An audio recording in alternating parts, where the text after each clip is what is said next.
Cordial bienvenida a la conferencia magistral en el marco de los 40 años de la licenciatura en Derecho, Visión de la Justicia en México, Función Social de la Abogacía, impartida por el ministro de la Suprema Corte de Justicia de la Nación, Javier Lainez Potisek. Le damos un aplauso, por favor.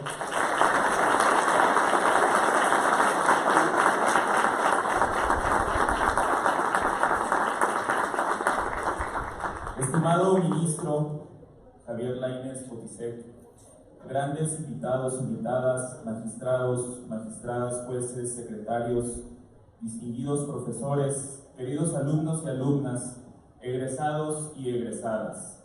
Es un honor para la licenciatura en Derecho que en esta ocasión tan especial conmemoremos los 40 años de la licenciatura en Derecho de nuestra querida universidad. Hace 4 décadas se sembró la semilla de la excelencia académica y el compromiso con la justicia en esta institución. Desde entonces, generaciones de estudiantes han pasado por nuestras aulas y han llevado consigo el conocimiento, la ética y la pasión por el derecho. Durante estos 40 años hemos formado abogados, abogadas, que han dejado una huella imborrable en la sociedad, defendiendo los derechos de los más vulnerables, luchando por la justicia y contribuyendo al desarrollo de este país. Mirar atrás nos llena de satisfacción al ver todo lo que hemos logrado juntos y juntas. Cada clase, cada momento vivido, cada caso resuelto ha sido un pilar en la construcción de una comunidad sólida y comprometida. Siéntanse orgullosos y orgullosas, porque además de esto, somos una de las pocas licenciaturas que cuenta con una clínica jurídica. La Clínica Jurídica Monseñor Óscar Romero, que busca contribuir a que el derecho sea una disciplina socialmente pertinente y se constituya en una verdadera herramienta de acceso y ejercicio pleno del derecho a la justicia. A la par, también contamos con el Observatorio Socioambiental, proyecto orientado a la investigación, incidencia, acompañamiento en el contexto social y ambiental de la zona. En este aniversario no solo celebramos el pasado, sino que miramos hacia el futuro con optimismo y determinación. Los retos que enfrentamos son grandes, pero nuestra preparación, nuestro espíritu crítico y nuestra vocación de servicio nos guiarán en el camino. Agradezco a todos y todas los que han hecho posible estos 40 años de excelencia académica, a nuestros profesores por su dedicación y sabiduría, precisamente a todos esos profesores que han pasado por esta universidad y que hoy lamentablemente ya no están con nosotros.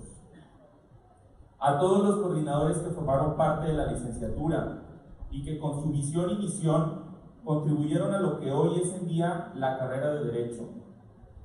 Por supuesto, a nuestros alumnos y alumnas por su entusiasmo y compromiso, y a nuestros egresados y egresadas por ser ejemplo vivo del impacto que puede tener un abogado hecho en esta casa de estudios. Con esta conferencia magistral, impartida por el ministro de la Suprema Corte de Justicia de la Nación, Javier Lainez Potisek, conmemoramos estos 40 años. Que estos años de vida sean solo el comienzo de una larga trayectoria de éxitos, aprendizajes y contribuciones al mundo del derecho. Felicidades a todos los que forman parte de esta comunidad. Ahora me permito presentar nuevamente al ministro de la Suprema Corte de Justicia de la Nación, Javier Lainez Potisek. Nació en Torreón, Coahuila. Desde diciembre de 2015 fue ratificado por el Senado como ministro de la Suprema Corte de Justicia de la Nación. En enero del 2019 fue designado como presidente de la segunda sala del máximo tribunal, cargo que desempeñó por el periodo de 2 años. Es licenciado en Derecho por la Universidad Regiomontana, con maestría y doctorado en Derecho Público por la Universidad de París. Fue consejero jurídico adjunto del Ejecutivo Federal por más de 10 años, subprocurador jurídico y de Asuntos Internacionales en la Procuraduría General de la República, procurador fiscal de la Federación, magistrado de la Sala Superior del Tribunal Federal de Justicia Administrativa, entre otros cargos. Ha sido profesor del Colegio de México y del CIDE. Ha recibido condecoraciones tanto del gobierno de Austria como del Reino de España. Le damos nuevamente un aplauso, por favor.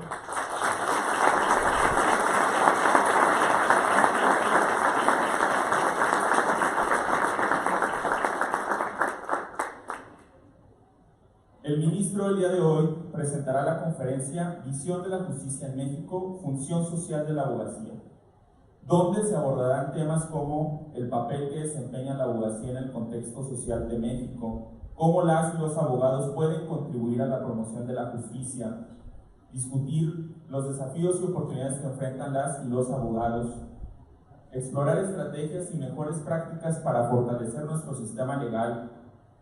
En resumen, esta conferencia busca examinar el papel de la abogacía en la promoción de la justicia social y explorar cómo los y las abogadas pueden trabajar para mejorar el sistema legal. Al finalizar la conferencia, se escogieron 5 preguntas de entre el alumnado y los docentes de la licenciatura en Derecho que le preguntaremos al señor ministro. Muchas gracias de nueva cuenta. Adelante.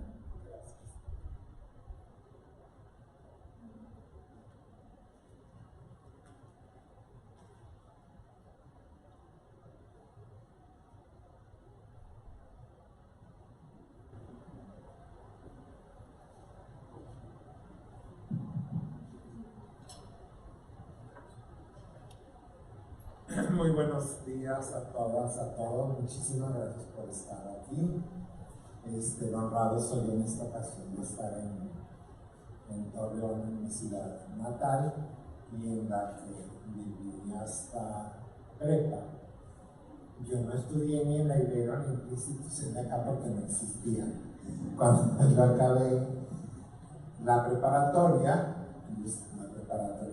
estuve en La Salle, y cuando acabé la prepa, lógicamente la oferta educativa que tienen hoy en día no existía.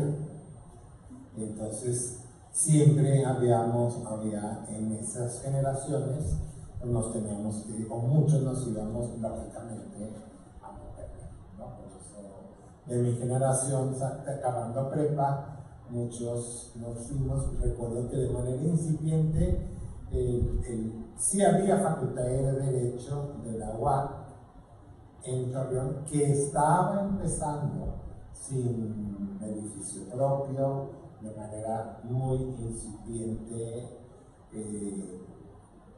con poca calidad educativa, lo digo, en ese momento. Y entonces, pues, querías estudiar Derecho, te ibas a Saltillo o te ibas a Monterrey. Por eso yo, insisto, junto con algunos otros de mi generación, pues tenemos que emigrar a Saltillo o a Monterrey. Desde luego, como Monterrey tenía más ambiente, pues comencé a mis papás de ingeniería en Monterrey. Además, son 4 años, porque en Saltillo son 5. La realidad es que yo quería estar en Monterrey porque había mucho más ambiente estudiantil. Pero entonces, esa es la razón por la que yo estudié en La Laguna, y a mi hermana le estaba comentando, estuvo aquí en la Ibero, uno de mis sobrinos, y bueno, pues ahora la oferta educativa en Torreón, en La Laguna, pues es inmensa. Saliendo de prepa La Salle no había universidad, La Salle tampoco. Estaba el Visitar, también muy pequeño, allá en Gómez Palacio. Hoy entiendo que La Salle también tiene un campus en Gómez Palacio, ¿no? Pero bueno, les quería decir un poco porque el éxodo mi éxodo de la ciudad de Torreón. No obstante, pues toda mi familia está aquí, y por eso trato de venir regularmente, aunque sea muy, muy rápido, Es decir, sigo teniendo mucho afecto por la laguna, me sigo sintiendo en casa, que la semana, en diciembre estuve una semana aquí en Torreón. Lo único que me extraño son las tolvaneras y el calor. ¿Sí? Que déjenme decirles que todo es muy relativo. Estuve en el sudeste asiático el verano pasado, como a 40 grados de calor húmedo. Y dije, jamás me vuelvo a quejar en Torreón. Calor seco hace toda la diferencia. Pero bueno, no vine a hablar del clima. A ver, yo lo que quiero compartir con ustedes es toda una serie, bueno, algunos casos que les traigo que hemos resuelto de manera muy reciente, que para mí muestran cómo el derecho puede ser, o sea, es un poder transformador de la sociedad y el impacto que puede tener en la sociedad el derecho. Ahorita que me dijiste que te oí, ¿no? Que tienen una clínica. ¿Sí? ¿Qué dijiste? Una clínica y... Clínica jurídica y observatorio socioambiental. Y el observatorio socioambiental. ¿Y eso qué es? Bueno, el observatorio trata de incidir en materia ambiental en cuanto a las situaciones que suceden en la comarca lagunera, el problema del agua, el problema de las arsénicos, etc. Ok. Entonces, queda muy bien, ¿no? A ver, yo les decía que en realidad, hoy en día, podemos hablar de una auténtica revolución, sin exagerar, en la materia, en la manera tanto de aprender el derecho como en la aplicación del derecho. O sea, el ámbito en el que el jurista se puede desenvolver hoy en día y el impacto que la labor del jurista puede tener en la sociedad, hoy más que nunca es muy rico, muy variado y permite de verdad que la sociedad pueda transformarse o que puedan hacerse realizar toda una serie de derechos que antes no eran totalmente ajenos, ¿sí? O que estaban en los tratados, definitivamente, pero que aún nosotros en el Poder Judicial pues tardamos en darles una verdadera judicialización, en que dejaran de ser derechos programáticos como los DESC, ¿no? Los derechos económicos, sociales, culturales y los derechos ecológicos, que tuviesen una real concreción en el mundo jurídico y en un impacto a la sociedad.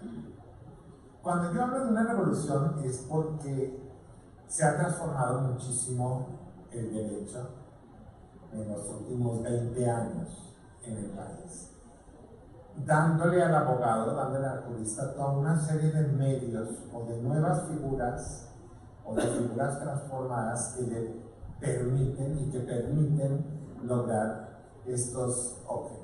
O sea, yo hago una sumatoria de todas esas figuras, instituciones que se han ido incorporando al derecho nacional y la manera en que esto ha impactado, pues creo que por eso yo digo que estamos en una auténtica revolución, o que ha habido un auténtico cambio revolucionario en nuestro derecho en los últimos 20-25 años.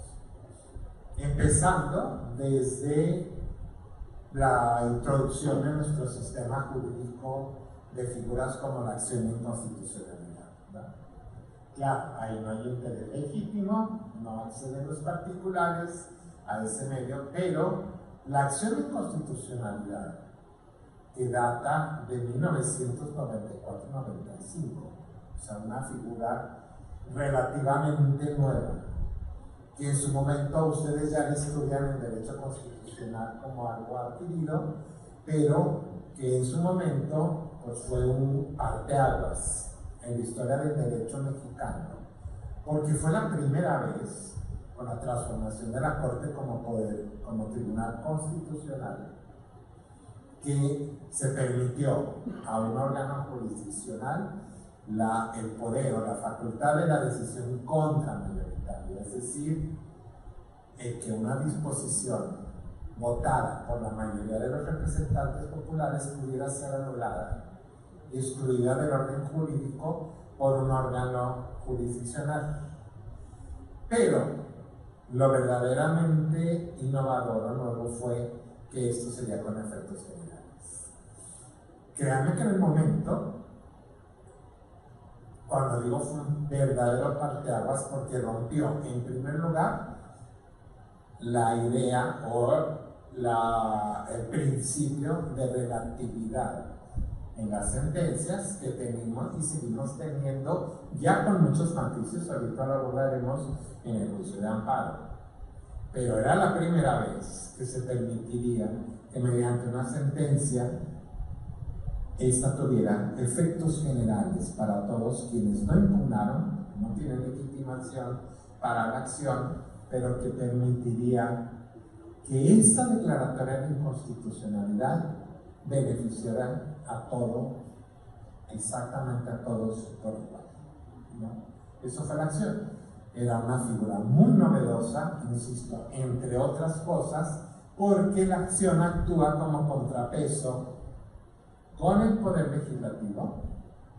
Es una figura de contrapeso al poder legislativo y lo es precisamente por los efectos generales y por la decisión contramayoritaria.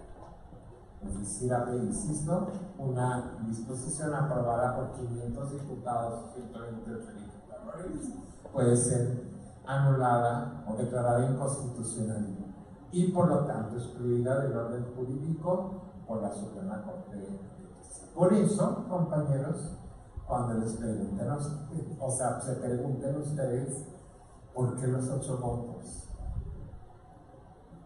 Ya hoy se cuestiona, no deberían de ser 8, debería de ser la mayoría de 6 ministras o ministros, pero la razón es que el Estado entró muy tímidamente a esta figura porque había desconfianza, porque lógicamente se estaba entregando a un poder distinto esa facultad contramayoritaria, es decir, para que actuara como contrapeso.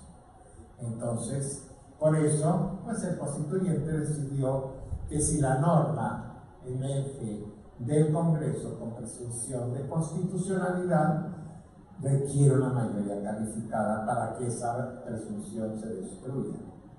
Y por eso son los 8 votos. En la iniciativa original, otra de las diferencias es que se exigía el 40% de los legisladores para poder interponer una acción. El constituyente la bajó al 33%, ¿no? El 33% de diputados o senadores o legislaturas locales para poder interponerla, porque 40% pues, significó una muy amplia mayoría o una dificultad adicional para interponerla. Pero eso fue la acción. Y veríamos con el paso del tiempo cómo esto permitió, cuando años después, en el inicio solamente estaban legitimados para interponer la acción la minoría. Era un control parlamentario, o autocontrol parlamentario, para que la minoría pudiese realizar ante la Corte lo que hizo la mayoría. Después, eso y el Procurador General de la República en el momento, porque el Procurador en la época, pues porque era o se consideraba como el abogado o defensor del pueblo o el que llevaba eso. Pero fueron los legitimados para interponer la acción. Posteriormente, como ustedes saben, se fueron agregando otros sujetos legitimados, muy importante la Comisión Nacional de Derechos Humanos, limitada la legitimación a cuando impugne leyes que violenten tratados internacionales, tratados o convenios internacionales, ¿sí? Pero eso ha dado un gran margen para que vía la Comisión Nacional de Derechos Humanos se pueda revisar una ley que se considere violatoria de derechos humanos. después fueron los partidos políticos, solo para fines electorales, y hoy pues, ya lo dieron la Fiscalía para ciertas leyes en materia penal, etc. Pero digamos, eso como figura pues permitió, con efectos generales, que se revisaran por la Suprema Corte todas estas disposiciones, insisto, con efectos generales. Y esto es muy importante en temas como matrimonio igualitario, por ejemplo, donde una vez decidido en acción, pues, lógicamente se modifica toda una legislación sin necesidad de estar yendo al juicio de amparo. La controversia constitucional, muy brevemente le explico, esa ya existía, estaba en la Constitución en 2 párrafos, o en un párrafo por ahí perdido, pero no se usaba porque no tenía ley reglamentaria. Entonces, pues una figura que estaba ahí, muy poco descriptiva, y pues cuando un municipio tenía un problema, una bronca contra el Estado, después de muchos amparos y de muchas decisiones judiciales, se le concedió la legitimación, insisto, vía jurisprudencia, para que sí tuviera legitimación al juicio de amparo, y el municipio se amparaba contra el gobierno. La controversia constitucional permite entonces resolver conflictos también entre poderes o entre niveles de gobierno, y contra actos de un poder contra otro como una invasión de competencias. Generalmente son de invasión de competencias, pero no es únicamente invasión de competencias, y insisto, entre niveles de gobierno. La controversia también sirve como factor de equilibrio entre poderes. ¿Por qué? Porque todas esas disputas políticas entre poderes y niveles de gobierno se solucionaban en el régimen anterior, de 70 años de partido hegemónico, por la vía política. ¿Quién la resolvía? El poder político, donde se resolvían en Garibaldi o en Los Pinos. Garibaldi no en la plaza, la avenida Garibaldi. O sea, la Secretaría de Gobernación. Que está en Garibaldi, para otro lado. No en el Tequila, sino en la avenida Garibaldi. Entonces, ahí se resolvía. ¿Sí? Entonces, si un gobernador lo tenían que retirar porque se sintió mal y se enfermó, o porque decidió renunciar y pues seguir. ¿Sí? En el momento en que el régimen político cambia y entramos a una fase de democratización en el país, esto ya no iba a ser posible. El momento en que el presidente de la República deja de ser, o se pretendería que dejara de ser el controlador político de todos esos poderes, pues lógicamente tenía que haber una judicialización, que esos conflictos se llevaran a ser de juicio.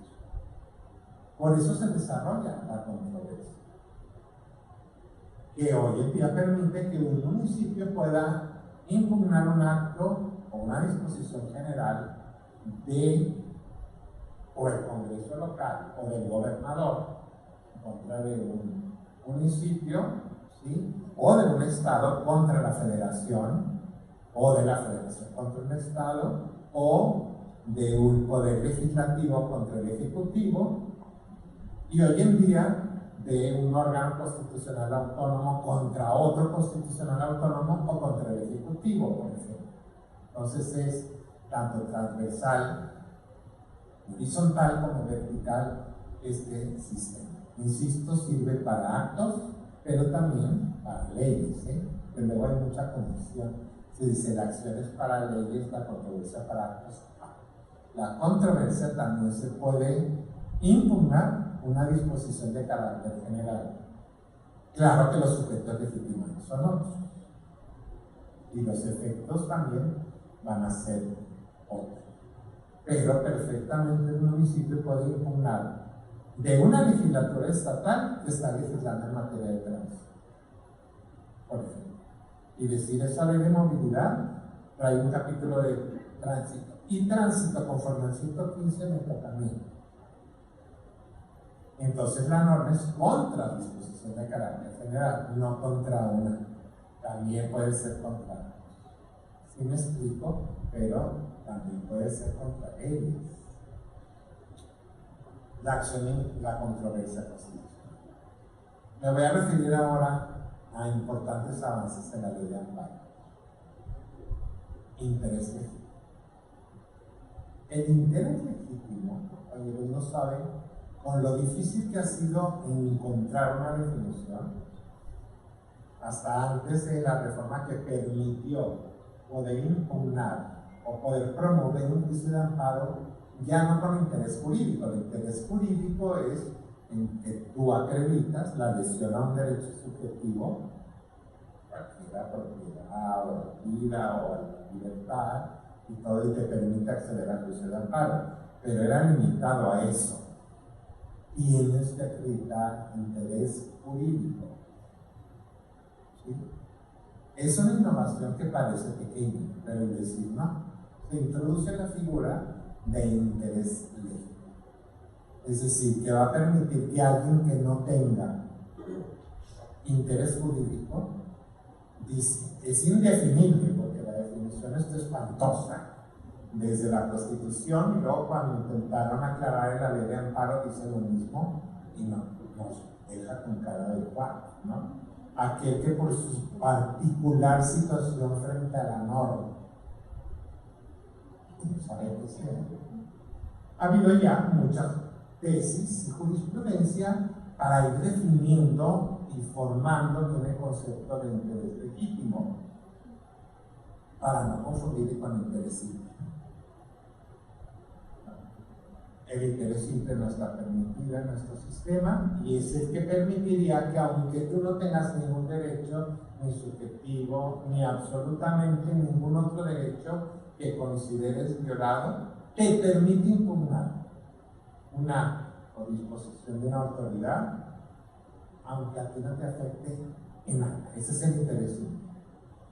Y nos vamos a dar cuenta que es interés simple cuando pensamos: si la sentencia que emite el juez de distrito no cambia en absoluto tu conjunto de derechos y obligaciones, es interés simple.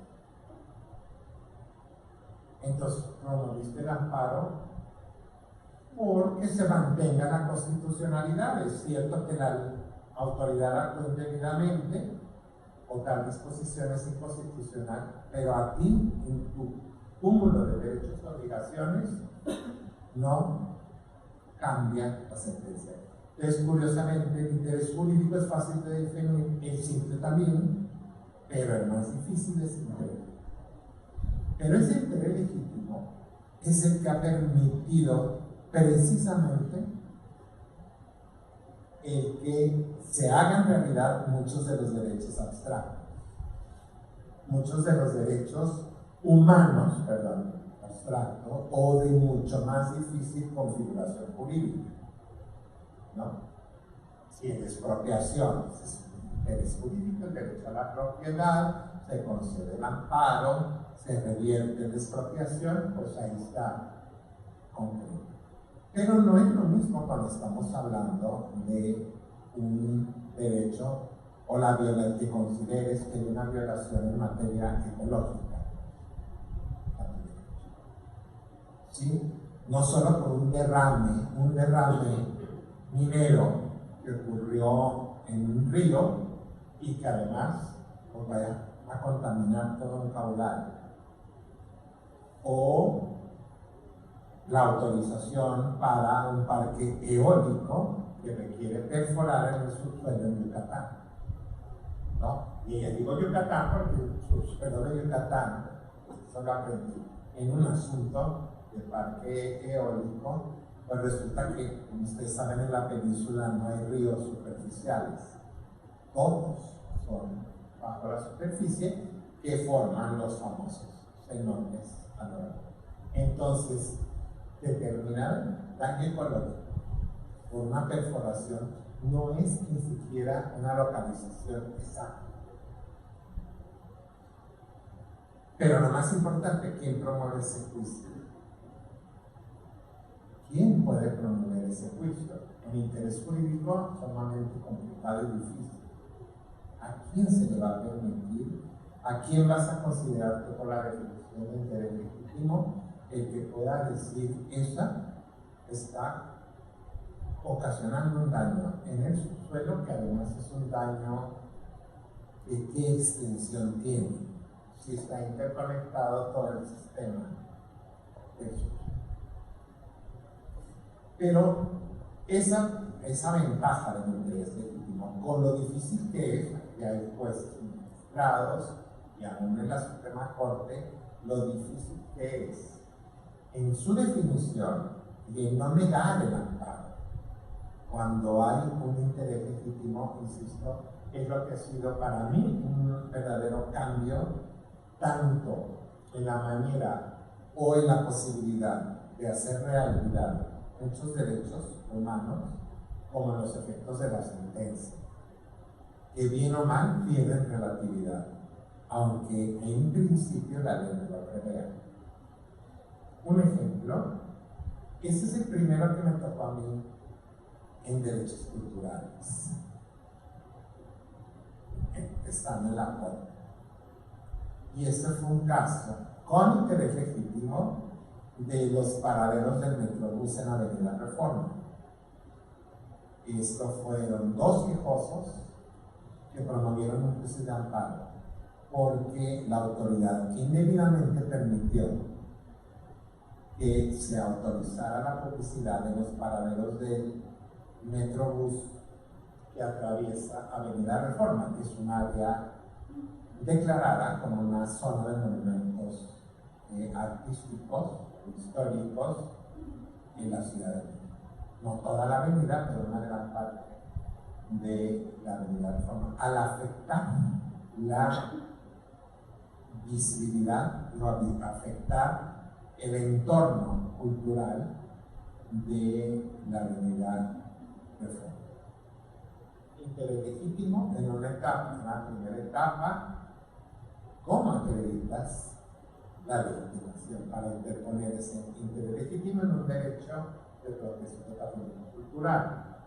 Ellos presentaron sus credenciales de lector de que vivían en dos colonias cercanas, Polanco y Peralvillo, que pertenecen, digamos, a esa. En una primera fase, el juez niega. No tanto porque la credencial de lector sí lo dice, que no es el medio idóneo. Hablar de vigencia, de la credencial y todo para acreditar que al menos vives. El criterio localización o localidad para el interés legítimo puede ser muy bueno a veces, pero a veces no es útil. Entonces, no era tanto por la credencial de lector, sino además agregó, es porque tú ni siquiera me acreditas que de donde tú vives veas los paralelos. Les digo, históricamente, perdón, haciendo un poquito de historia, fue muy cuestionado al principio el Metrobús en Reforma, porque pues, el Metrobús requiere unas estaciones. Cada vez las hacen más, las estaban muy feas, porque pues, es una estación, lo podemos ver en la Avenida Insurgentes, como son finalmente estructuras que sobresalen. Y fue muy cuestionado cuando se autorizó en Reforma que iban a poner las estaciones. Finalmente un Metrobús en Reforma tiene paraderos, está a nivel del suelo, no hicieron estructuras comparadas, pero fue muy polémico en Ciudad de México la autorización para el Metrobús.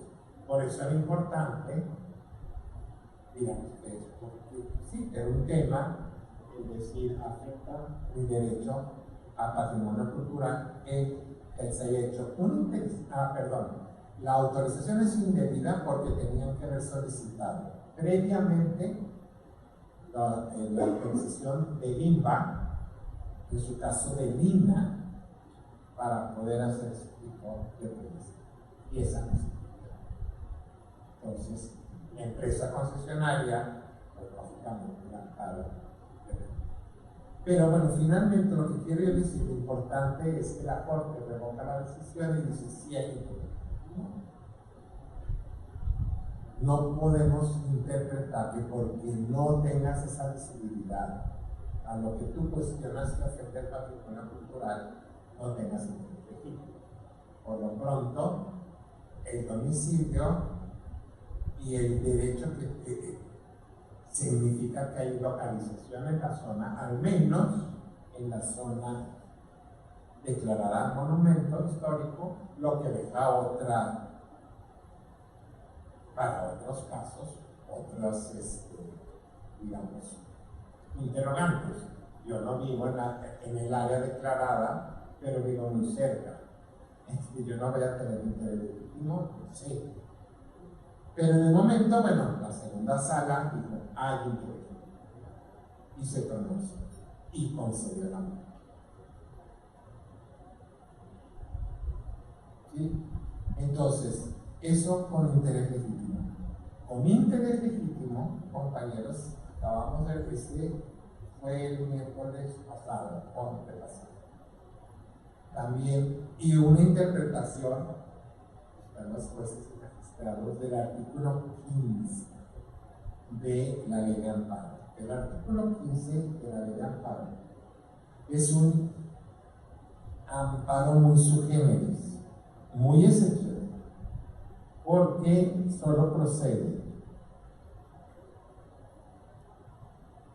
cuando se trate de actos que importen peligro de privación de la vida, ataques a la libertad personal fuera de procedimiento, incomunicación, deportación o expulsión, proscripción o destierro, extradición, desaparición forzada de personas o alguna de las prohibidas por el artículo 22, así como la incorporación forzosa al ejército, a la armada, a la fuerza aérea, y el agraviado se encuentra imposibilitado porque está incomunicado para promover el amparo, podrá hacerlo cualquier otra persona en su nombre. Entonces, es un amparo en su genérico. Bueno, y el artículo es más amplio, nos habla de cómo se tocan las suspensiones, ¿no? Pero ocurrieron, conforme al 15, utilizando el 15, solicitando el amparo y la protección de la Justicia Federal en favor de mujeres internadas en un hospital psiquiátrico en la Ciudad de México, internadas contra su voluntad. No sabemos ni siquiera quiénes son los. La promovente no tiene que acreditar la entrada conforme al 15, ni siquiera la representación, ni siquiera dar los nombres de quienes van a ser después quejosos. ¿Sí? Pero entonces, precisamente con base en esta figura, se dice, ¿por qué, compañeros? Porque resulta que conforme a la Convención Internacional para la Protección de Derechos de las Personas con Discapacidad, en este caso de discapacidad emocional, ya recogidos en la Ley General de Salud, el internamiento forzado en hospitales psiquiátricos ya está prohibido. ¿A qué me refiero? El forzado es el que llevan a una persona con receta médica del psiquiatra que esta persona se tiene que internar, sin que se verifique, en muchos casos, la voluntad de esa persona para ser interno. Dirán ustedes, pues a veces puede ser real, es una persona muy afectada en sus capacidades mentales. Es cierto, la teoría de los derechos humanos, la teoría internacional y el derecho internacional de los derechos humanos, se le llama eso ajustes razonables. Es decir, que la autoridad tiene que darse los medios para intentar con todos los medios a su alcance, ver si hay consentimiento de la persona. Cuando no se hace así, gente no han de creer ustedes, pero hay muchísimos casos de esposos que así encierran a sus esposas, o de hijos que así encierran a sus padres. Y entonces, ahí están, con diagnósticos médicos, con, insisto, autorización, médicos y todo, ahí están, incomunicados, sin poder pedir ayuda. Entonces, procede vía juicio de amparo a decir, se utiliza el artículo 15 y se dice vengo a promover a nombre de esas personas, de las mujeres incomunicadas, porque además hoy en día es contrario la internación forzada o sin el consentimiento acreditado, ya es inconvencional, pero además ya no recoge la legislación nacional. Está prohibido el internamiento sin el consentimiento del paciente. Y estamos procediendo también. Lógicamente, no se asuste. No puede ser con los efectos tradicionales del amparo, es decir, suspensión, que salgan todas las mujeres. ¿Qué se hace? Se le ordena al Instituto de Defensoría Pública Federal, que depende del Poder Judicial, tú vas a actuar como representante especial. Y luego se le dice al juez de distrito, y tú vas al hospital. No pueden salir esos mujeres. Y con la ayuda del Instituto de Defensoría Pública y con la instrucción del juez de distrito y personal del juzgado, se acude a recabar o a ver la situación de esas mujeres. Ahora sí, para ver quién de ellas quiere adherirse a la demanda del padre. Porque acá el juez lo que hace es otorgar suspensión. Pero quién puede, así funciona más o menos el artículo 15 en la realidad. Porque quien promueve, pues nada más dice lo tienen incomunicado. Les va a dar mucha risa, pero mucho de este amparo es el del Torito en la Ciudad de México, por el alcoholímetro. Eso es uso. Dice que ahí hay alguien detenido y ese es el que se tramita. Creo que está más útil en este caso. Entonces, la segunda sala dice sí, hay que conceder. Pero los efectos te llevan a desindicar. El Instituto de la Defensoría tú representas. Pues el distrito, lógicamente, no pueden sacar esas personas, pero entonces hay que ir. No es, mándame los documentos, porque el hospital le va a mandar y todo va a estar en regla. Todo el mundo está ahí adentro, aparentemente en regla. Para que las mujeres puedan externar. Primero, explicarles que hay una demanda de amparo, tienen análisis o demanda de amparo, cuáles son los efectos que suponen y si quieren que los represente la Defensoría Pública o bien esta ONG, que fue la promovente del juicio. Pero bueno, son ejemplos de cómo puede haber mucho y mucho que cambie y que cambie vidas, ¿no? Y les podría dar muchos ejemplos. Acabamos de resolver otro. Este fue promovido pero por Cinepolis contra la ley el artículo 8 de la ley de cinematografía, donde obliga, esa ley obliga a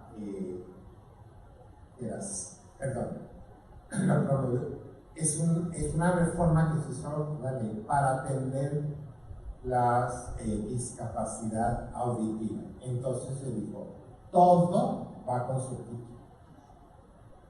Todas las películas van con subtítulos. Entonces se amparó Cinépolis. Hay un test que se tiene que hacer la Corte para determinar si efectivamente hay una violación a la persona auditiva y si la norma efectivamente está claro, si Cinépolis dijo, no, espérame, pues está mi libertad de comercio, sin mi libertad de trabajo, porque ahora yo tengo que garantizar que todas las películas, aunque estén en español, tienen que llevar subtítulos.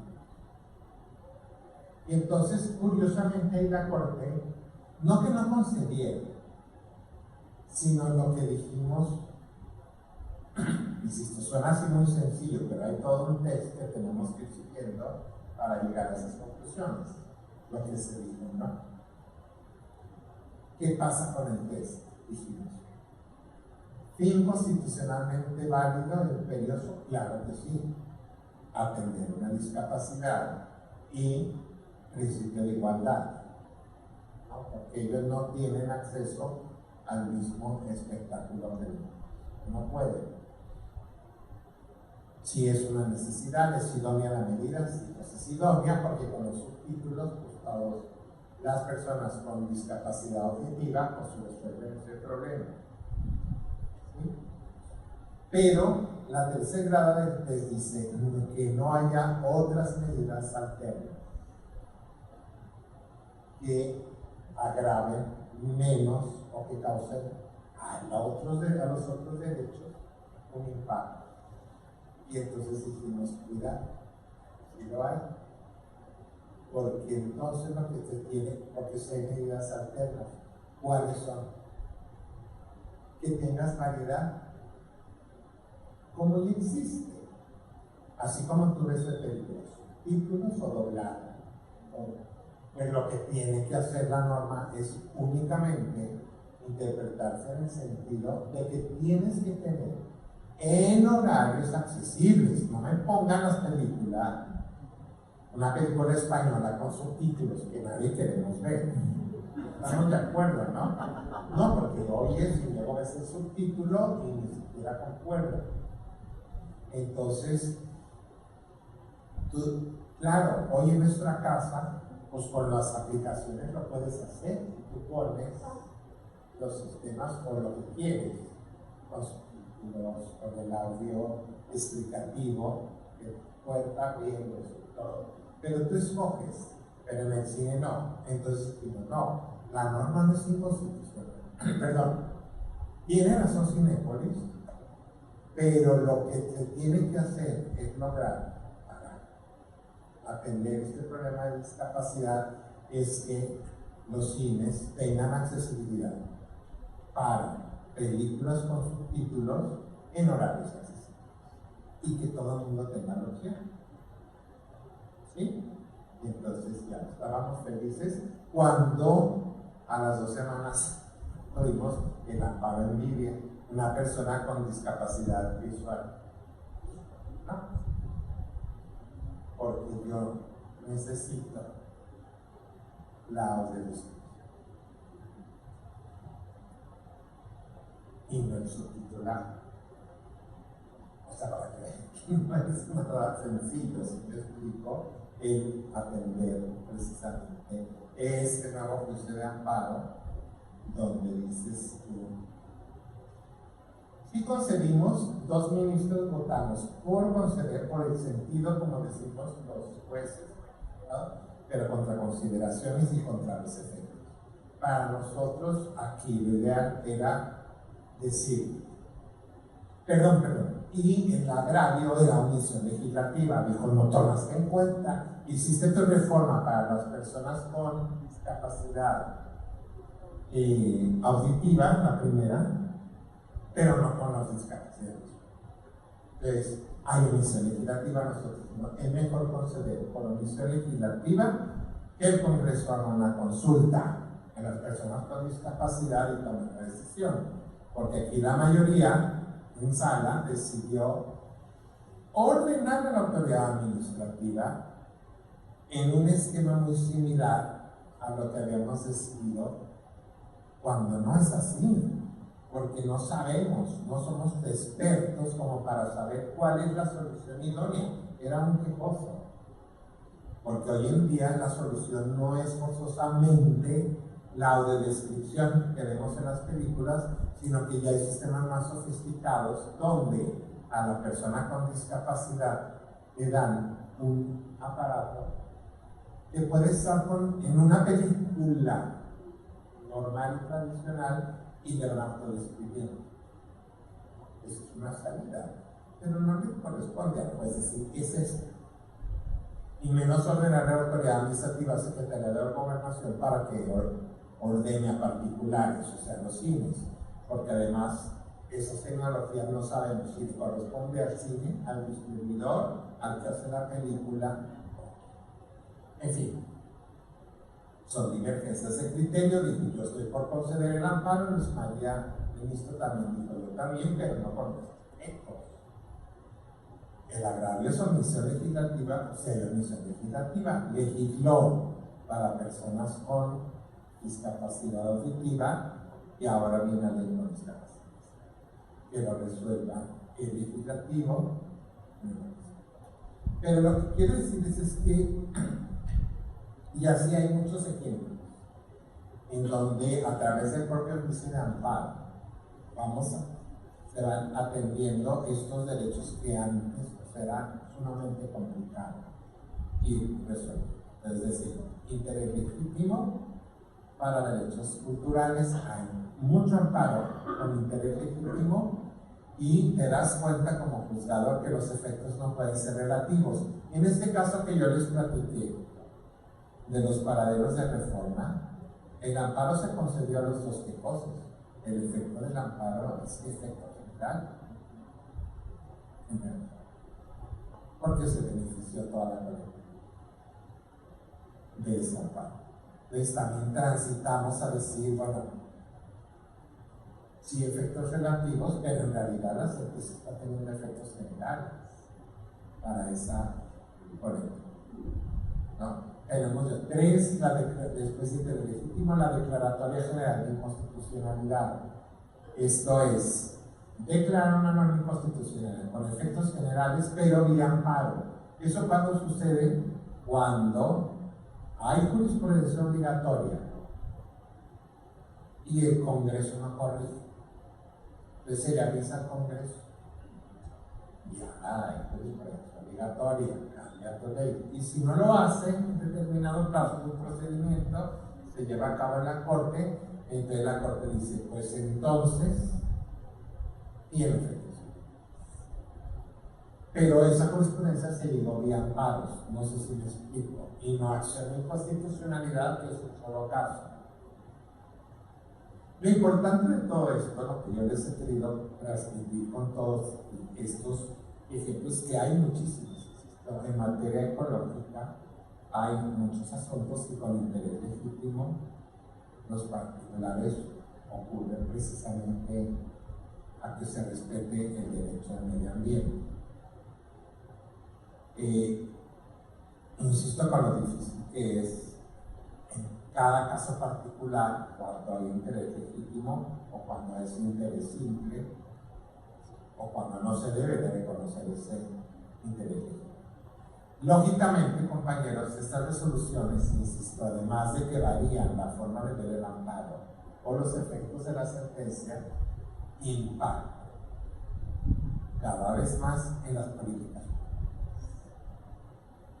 Y eso, pues, no siempre le gusta mucho a quien fija y aplica las políticas públicas, lo que puede hacer que una decisión de un juez, de un magistrado de la Corte, pues, confronte con el poder político, porque al hacer justiciables estos derechos y al emitir esas sentencias, lógicamente impacta. El juicio de amparo siempre impactaba en una política pública, nada más que cuando es para efectos relativos, pues no pasaba absolutamente nada. También es así que hay muchas disposiciones inconstitucionales, pero como el juicio de amparo tenía efectos relativos, por la autoridad ni el legislativo se preocupaba de cambiarla, ni el ejecutivo menos. Y al cabo, pues esperaba que se ampare, a pesar de que había jurisprudencia. ¿Sí me explico? Por eso es bien importante que con esta sumatoria vayamos viendo que cada vez es más difícil sostener estas disposiciones inconstitucionales. Tal es así que los primeros casos de matrimonio igualitario se batalló mucho, porque a pesar ¿qué tenían que hacer dos personas del mismo sexo? Al amparo. Cuando le negaban inscripción en el Seguro Social o en el ISSSTE a la pareja, pues era amparo, porque la autoridad decía, aquí dice hombre o mujer, en dinero. Entonces, bueno, la declaratoria, con efectos generales, también es otro mecanismo que permite, ahí sí ya amparo con jurisprudencia, el que pueda haber estas declaratorias de impuestos. Lo importante, o sea, lo que yo quiero transmitirles es que el derecho sí nos da hoy en día muchas posibilidades a las abogadas, a los abogados, a las clínicas jurídicas para poder hacer justicia. Ahí sobre todo donde es muy difícil que haya justicia. Entonces, y eso es lo que creo que es una responsabilidad que tenemos como abogadas, como abogados, el utilizar estos mecanismos, ¿sí?, para precisamente cambiar la sociedad, o sea, cambiar el impacto que como juristas podemos provocar en la sociedad. Y de verdad que ejemplos hay muchísimos, muchos. O sea, yo podría pasarme todo el, lógicamente, para que el día, porque me acuerdo que estamos en las leyes de seguridad social, el concepto de familia ampliada, porque hoy en día, pues te siguen diciendo, por ejemplo, la pensión de viudez. Es la pensión de viudez, una vez que fallece el asegurado, pues la cónyuge, el esposo, los hijos hasta 25 años, salvo que tengan que sean personas con discapacidad o que estén estudiando hasta los 25. ¿No? Yo hubiera dicho, ay, voy a hacer doctorado, déjenme a los 30 años. Déjenme la pensión hasta los 30. Pero bueno, pero luego te va dando como escalas de alzas, ¿no? Entonces, por ejemplo, la concubina. La concubina, con que aparezca un acta de matrimonio, ya no tiene derecho. Así está hoy en día. Y entonces, cuando vemos los primeros casos en ese, donde te acredita que en realidad la que vivió con el asegurado los últimos 30 años que la atendió en su vejez hasta la hora de su muerte, era la concubina. Pero ¿qué pasa? Teoría de la realidad. En México, muchos mexicanos no se divorcian.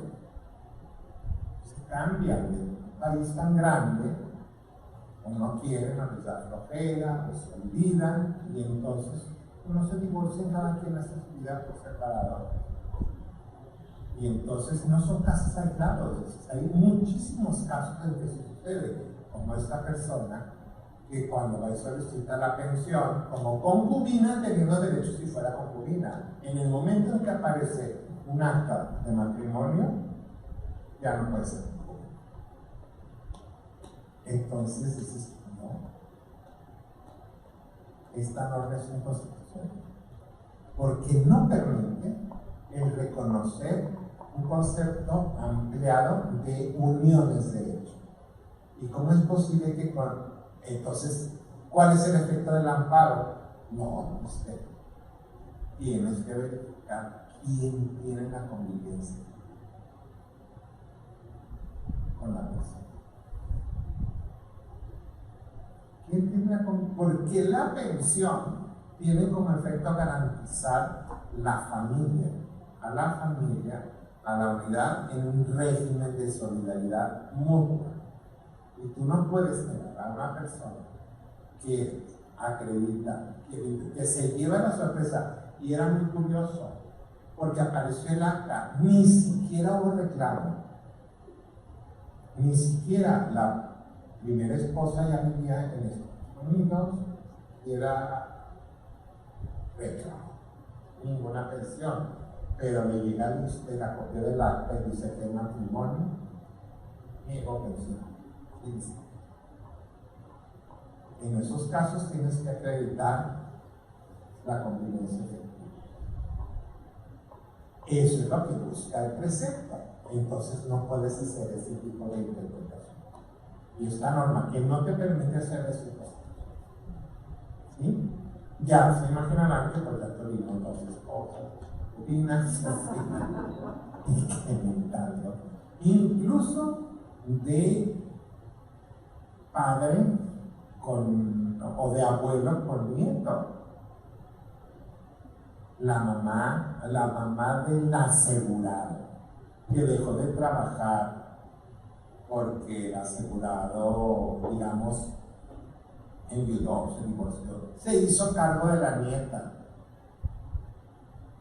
Y a los 60 años se muere el asegurado y se queda sin sustento. Y la pensión pues es negada. O tiene que ir forzosamente y exclusivamente al hijo. El agravio, tengo 64 años, dejé de trabajar para atender a mi hijo. Él mantenía este hogar. Aquí vivíamos juntos y me hice cargo de su hijo. Te obliga como juez a hacer una reinterpretación de la norma. Formalmente había que negar. Negar porque entonces los hijos va al hijo. Cuando, pero pues, no, se valen las pensiones compartidas, o sea, no puedes desproteger al hijo, pero también es cierto que aquí hay un concepto donde a los padres los deja la ley del ISSSTE y del Seguro Social, al final, a falta de los padres siempre y cuando acrediten dependencia económica. Ella la acreditó, esta abuelita acreditó, dependía totalmente de mi hijo asegurado. En fin, como verán, pues hay muchos casos sumamente interesantes, pero lo importante es que vean cómo sí puede el derecho ser un fenómeno transformador de vidas. Se van a enfrentar a muchos obstáculos, eso es cierto, y, insisto, os va a impactar mucho en políticas públicas. Va a haber muchos juicios que no le gusten a la autoridad porque lógicamente impacta en la política pública o en la manera en cómo interpreta o en un proyecto autorizado por la autoridad, como el parque eólico en la península de Yucatán, un proyecto autorizado por la autoridad. Ya no hablemos de minas, campos mineros y todo eso, porque lógicamente una decisión impacta en lo que previó o en las autorizaciones que dio. Pero creo que vivimos una época muy interesante como abogados, en cualquier ámbito en que nos desempeñemos, ¿no? El abogado en el foro, el abogado en la función jurisdiccional, el abogado en el poder legislativo. Creo que sí, vivimos una época donde tenemos toda una serie de instrumentos que nos dan, al mismo tiempo es una responsabilidad para tratar de transformar con honestidad, con ética, el entorno en donde somos. Eso es lo que yo quería decir. Muchas gracias.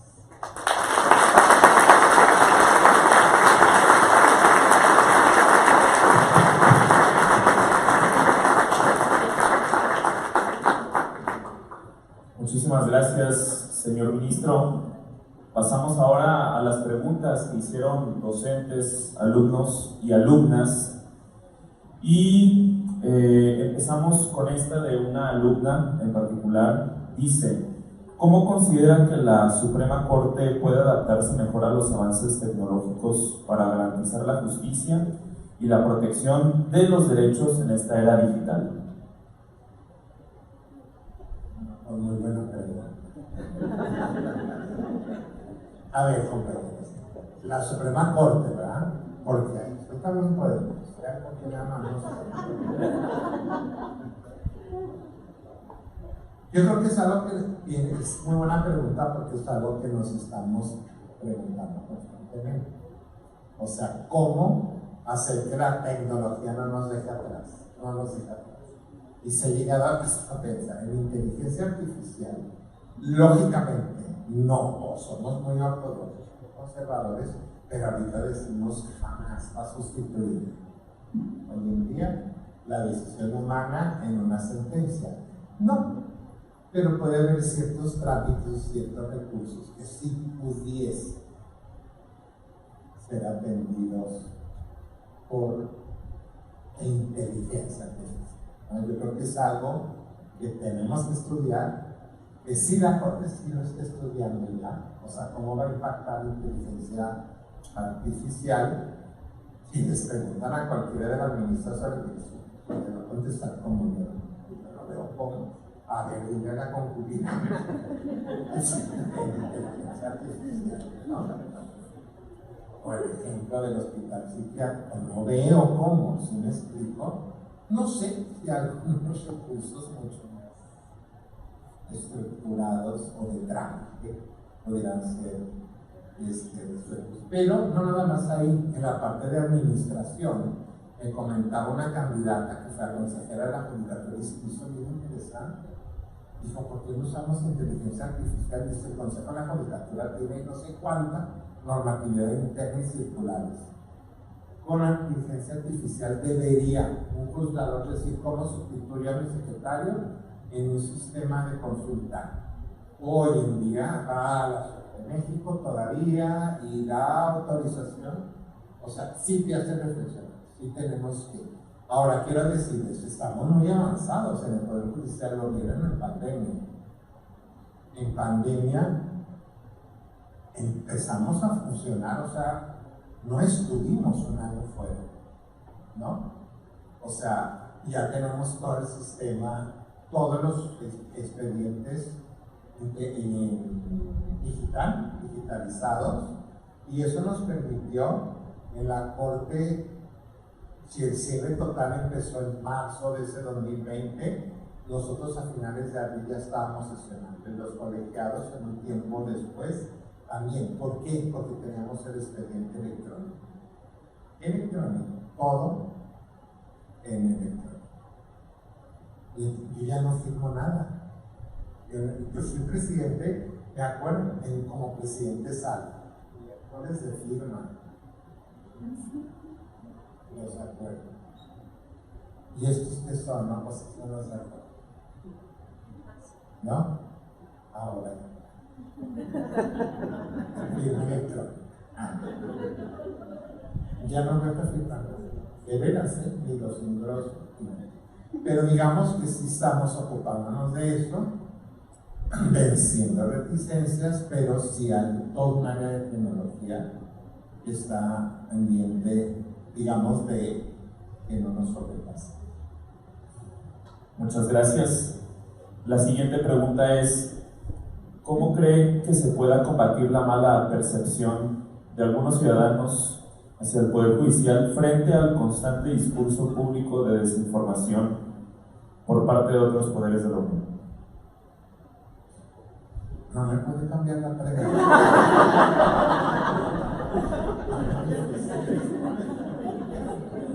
No, fíjate, es que están muy buenas las preguntas porque también estamos en esa fase de preguntas. Porque por una parte sabemos, o estamos conscientes, o todos consideramos, que el juez sí tiene que ser prudente.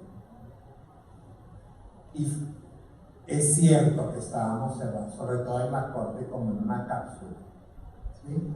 Y que eso ya no puede ser. Estamos conscientes que eso ya no puede ser. Ha ayudado mucho las sesiones públicas, ha ayudado mucho en esa apertura. Y mira que yo las critiqué mucho, ya no, pero las critiqué antes de ser ministro, incluso, porque finalmente, compañeros, digamos, no es ni que se revise, sería, ahora creo que más vale la transparencia, pero somos la única corte en el mundo, y vienen de fuera y se asustan, y además televisada, o sea, les asusta. Hay países como Francia que está prohibida, la deliberación es privada por ley. Entonces, va mucho en favor de la transparencia. Yo ya no lo critico. ¿Por qué lo critiqué? Porque ven de mérito también de un debate. Mucho más, y lo ven también en los colegiados. Yo a veces en la sala transmite los miércoles la cosa más aburrida, porque en sala el debate no es que esté oculto, sino que son tantos los asuntos que nos juntamos. No, de verdad, no es que esté cerrada las puertas, nos juntamos con todos nuestros secretarios de las 5 ponencias y secretarias, ahí tienen que estar con nosotros y debatimos abiertamente, punto por punto. Pero la diferencia es que ahí le puedes decir a tu colega, pasó esto está mal, así como lo estoy diciendo. ¿Sí? Con la televisión, pues le tengo que decir, me parece un día que enriquecería excelente proyecto de carta. Entonces, a veces el decirte que quisiera, me falta, no la vi, lo retiro, la corrijo, por tu vida. ¿Sí me explico? Entonces, sí es el mérito a veces de la riqueza en el debate y en el perfeccionamiento de la decisión. Pero eso ya es el pasado. Eso yo le decía, suena bien bonito, cuando le quiero, yo estaremos en la clínica, yo les suena muy bien, pero eso va en demérito, por eso en el mundo no pasa. Y porque muchas veces hablas a la cámara, pero eso no dice tu proyecto. ¿Sí me explico? La vida a la cámara. ¿Sí me explico? Y no realmente por lograr un proyecto de unidad. Entonces, bien, esos inconvenientes ahora ya no lo cuestiono. Creo que si pusiéramos en una balanza, ganó la transparencia y que la ciudadanía pues nos oiga, ahí, que nos vea y que nos conozcan las argumentos. ¿Sí? Ahora, eso ha ayudado a comunicar, pero yo sé que no es suficiente. Estoy de acuerdo que estamos en reflexión porque, por ejemplo, el contexto político complicado de hoy, entrar a un debate político diario, de veras que perdemos. De veras que perdemos. ¿Sí? Entonces, tenemos que ver cómo. Yo creo que sí tenemos que platicar mucho más con los estudiantes. Explicar un poco qué es la corte, o sea, porque esto no se ve. Esto no, o sea, se ha dicho de todo, pero esto no se ve.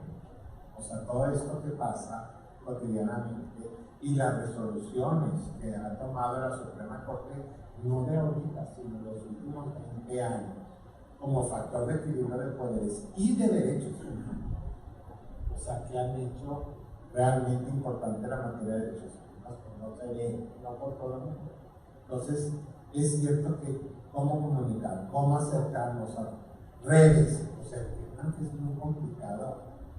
Nosotros, quizás sea viendo en redes que se puede hacer también, pero sí yo creo que estar más cerca de los jóvenes, contestar sus preguntas y explicar a ellos, digo sobre todo ellos, pero todos, o sea, sí tratar de explicar qué hacemos, qué somos, porque ganamos lo que ganamos y cuánto ganamos.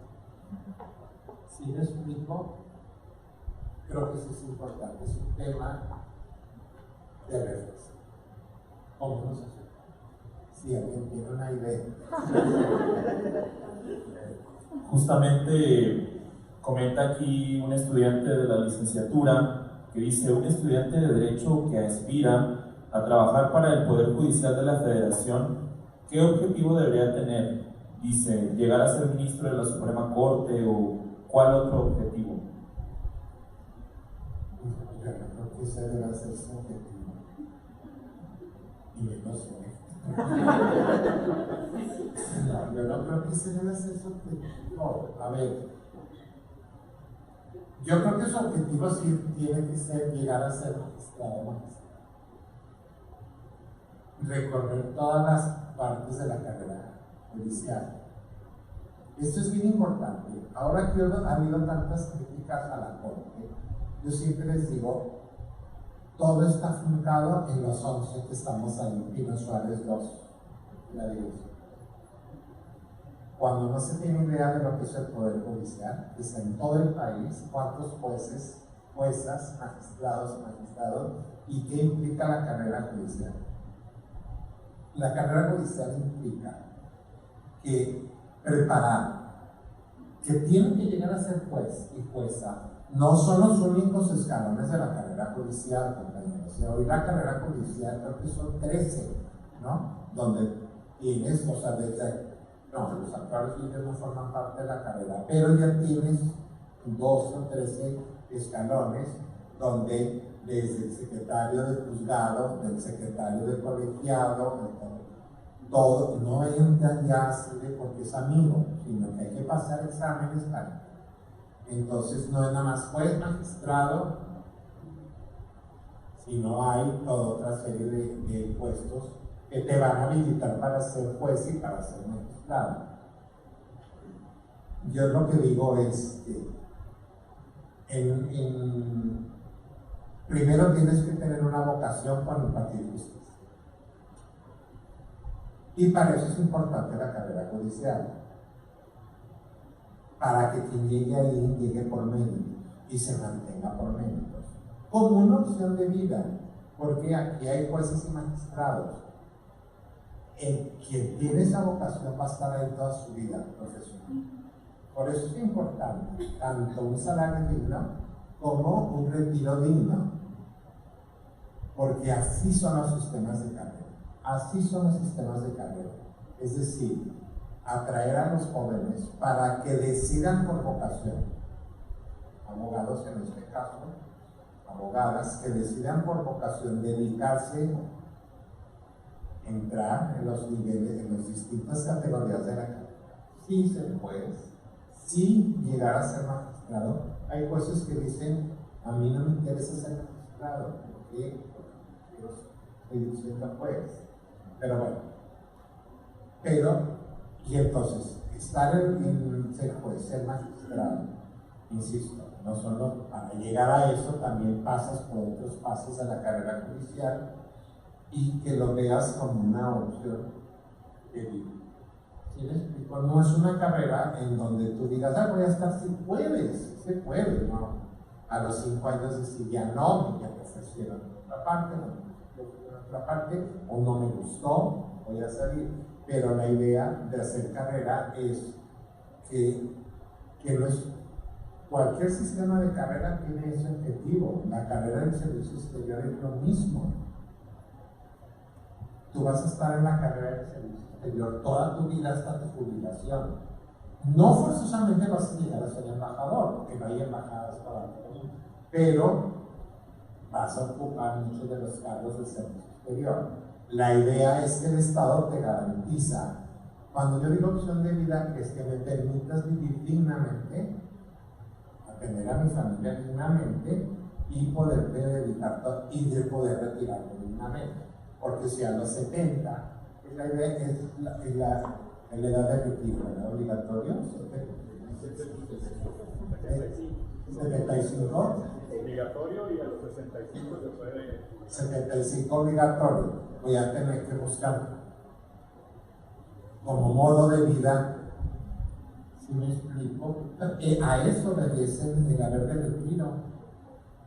En cualquier carrera, si al concluir un servicio de carrera a los 70, 75, 78, voy a tener que buscar cómo vivir, y entonces hice durante por eso es bien importante. Entonces yo diría, no es el ministro, hasta ahorita. Los 11, yo creo que ese no debiera ser el objetivo. Muchas gracias. Vamos por la cuarta y penúltima. Menciona una maestra de la licenciatura cuál es su visión o cuál es su análisis del derecho dentro de México, y ahorita nos hablaba parte de ello. Sin embargo, lo dice relacionado con la crisis política que se vive en la actualidad.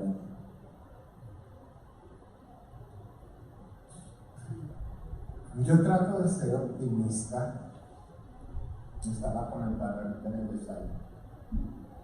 Y una de las cosas que yo sí he visto es que, tratando de ser pesimista, digo, porque es innegable, ha habido un enfrentamiento involuntario entre poderes. Pero si yo trato de extraer algo positivo de eso, es que he visto, igual me equivoco, y eso por los quienes pueden contestar no son, porque aquí tenemos estudiantes de derecho, abogadas y abogados, pero yo creo, he notado, al menos se vio desde la última marcha, que a mí me sorprendió la cantidad pero que por primera vez en ámbitos no jurídicos se está empezando a entender por qué son importantes los equilibrios. Esos temas, equilibrio de poderes, importancia de la Constitución, principio de legalidad, eran reservados para nosotros, ¿sí o no? La ciudadanía, eso no era parte de la agenda. Entonces creo que ese impacto en la parte positiva ha sido de que ya empieza como charla de café a la gente no juristas a decirse, bueno, pues es importante con la Constitución que se respete, ¿no? O sea, esos temas yo nunca los había visto fuera del ámbito y ahora los he visto. O sea, como que dices, mira, la gente empieza a tomarlo, no abogados, no juristas, aún como charla de café, es decir, no, pues sí es importante porque los equilibrios, la Constitución, o sea, esa parte yo creo que es bien, ¿no? En el actual contexto yo creo que lo más importante es que transmitamos sin preferencia de verdad, de veras partidistas, sea quien sea, que los contrapesos son positivos, que el derecho es importante y que no es un lugar común. Lo que sea el Estado de Derecho, lo que pasa es que lo constituimos, perdón la expresión, con tantos malos gobiernos y con tantas malas experiencias en un discurso del Estado de Derecho. El principio de legalidad, siempre explico, cuando vemos que cobra realidad lo que puede ser no actuar bajo el principio de legalidad y que no existe el Estado de Derecho, o un sistema que no tiene contrapesos. Yo creo que eso es lo más importante en el contexto político. Yo eso es lo que invitaría a... Y por último, comentan aquí cuáles serían las consecuencias o lo que sucedería si se eligen a los miembros del Poder Judicial y que sean elegidos por voto popular. Bueno, miren, aprovechando les traigo unas camisetas para mi campaña. Yo no ganaría una jefatura de manzana porque no me gusta la política. No, ya hablando seriamente. Yo creo que ahorita que hablamos brevemente de carrera judicial, yo creo que es una cuestión de lógica. Convertir a los jueces, juezas, magistrados y ministros en representantes populares por el voto comprometido. Es inevitable. Inevitable. Aunque digan, no, pero no los van a escoger los partidos, ni he visto la iniciativa, lo juro. A ver, pero he oído, pero es que va a haber una regulación y proponen 10. Los mejores, por ciertas características. Pero ellos luego tienen que buscar el voto Y si no lo buscas tú, te van a buscar los factores de poder, los empresarios, las iglesias, las ONGs, los partidos, para decir, apoyo, bueno, yo busco votos, porque no se va a quedar el candidato sentado a ver. Si es elección, hay que buscar el voto. ¿Sí? Y les prometo que ni siquiera te tienes que mover, te van a buscar. Para decir, yo te ayudo, yo voy a buscar. Entonces, si ustedes ven, el voto va a convertirlos, porque eso sería representantes populares, como se dice. Mientras que en el poder legislativo y en el ejecutivo es lo natural. De eso se trata. Ellos tienen que comprometer su voto. Ellos sí van con los actores de poder. Ellos sí van con los actores y le dicen, yo te voy a apoyar a ti. Y esos factores después le van a decir, ¿por qué? Porque estás pasando esta ley. Eso es política. Eso es legítimo y eso es parte de su labor, precisamente como voto. ¿Sí? Por eso ahora los diputados, los senadores van y rinden cuentas y el electorado que les dice, yo voté por ti y tú te comprometiste a apoyar al sector privado en esto y no lo estás haciendo. Bueno, la función jurisdiccional puede, lo que es connatural a las otras funciones es totalmente antinatural en la función jurisdiccional. El juez local y federal tiene que estar ahí por sus méritos y no debe dar cargo a nadie más que a sus méritos.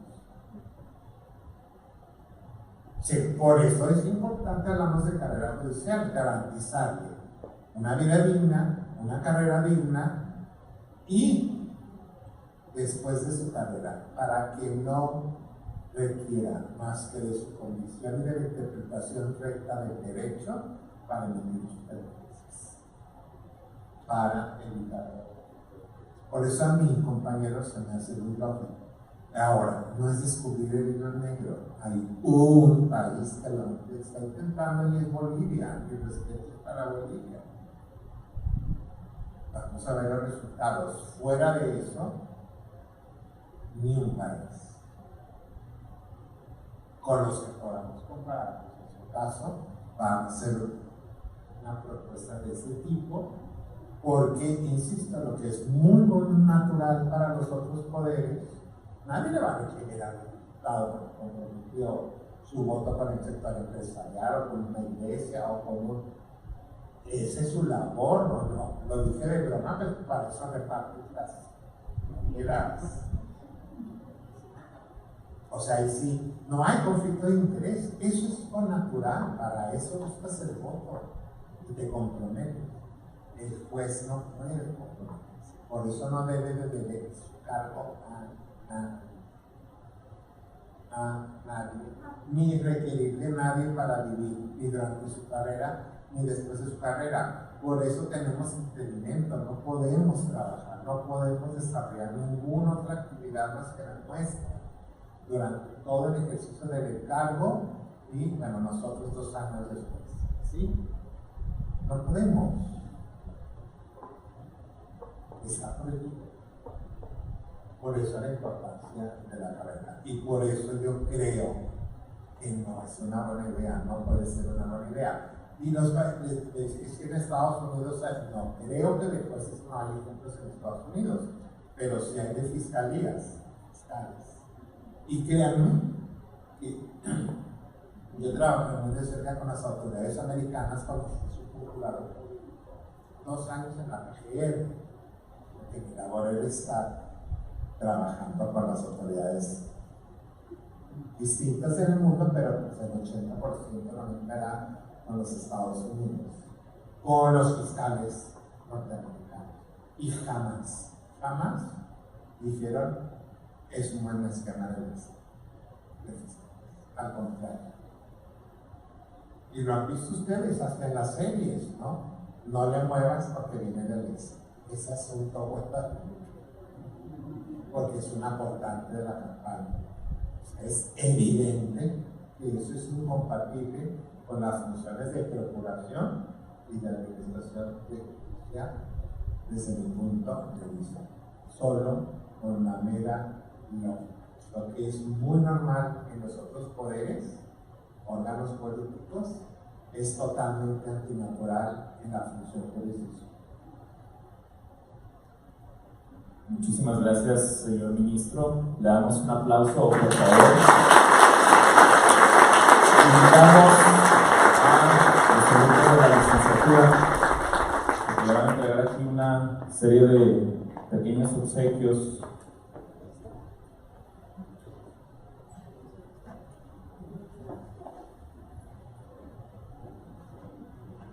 Primeramente un reconocimiento y bueno, unos obsequios que queremos que se lleven a casa.